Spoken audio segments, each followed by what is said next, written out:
God's purpose that he is working for in all things in your life is to make you more like Jesus.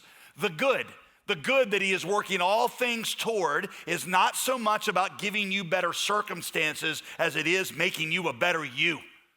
A you who is more like Jesus. Invariably, at every moment, God is working toward that end.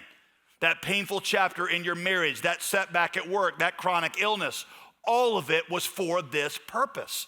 And there will come a time, if you submit to God in faith, when you see that all the painful chapters, all the heartaches, all the tears, disabilities, all the disadvantages, all the disappointments, even those seasons of boredom and loneliness, all of them were used by God for one purpose, and that is to mold you more into the image of Jesus.